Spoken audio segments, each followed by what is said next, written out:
bois d'érable, cordes, ces violons d'aspect plutôt commun regorgent d'histoires pourtant singulières.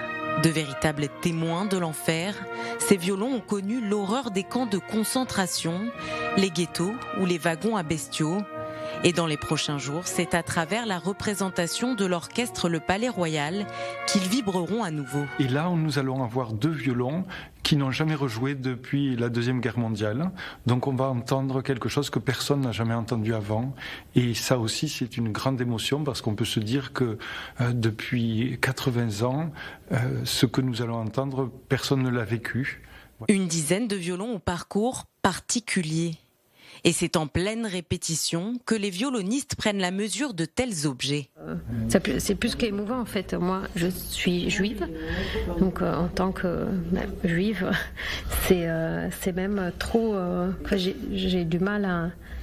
Il faut même pas que j'y pense trop, parce que sinon j'ai presque les larmes aux yeux de penser que ces violons ont pu accompagner à la mort certains des ancêtres de ma famille.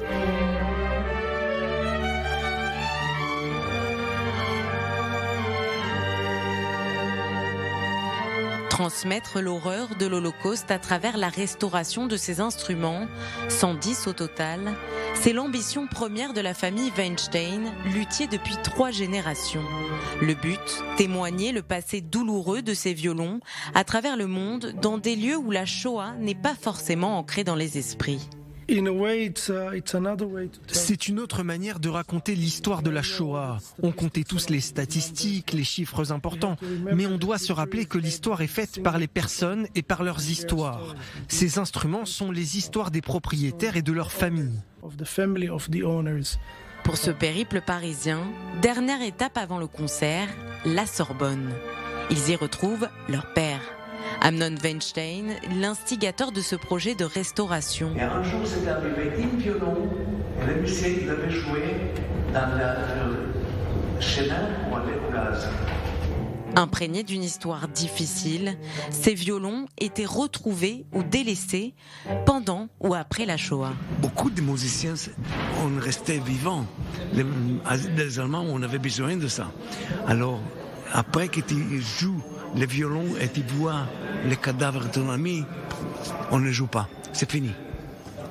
La restauration de ces objets comme une revanche sur l'histoire, Amnon décide de leur redonner vie dans son atelier en Israël et en 1985, le premier concert avec les 4 premiers violons restaurés a lieu.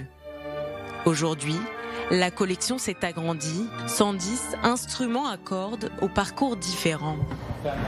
Le violon de Juste, qu'on avait joué avec, et cette histoire, et je connais le monsieur, il était chez moi dans l'atelier, et là, c'était une raconte assez touchante qu'on ne peut pas imaginer.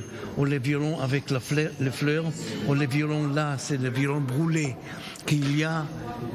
Sont tous avec quelque chose de spécial.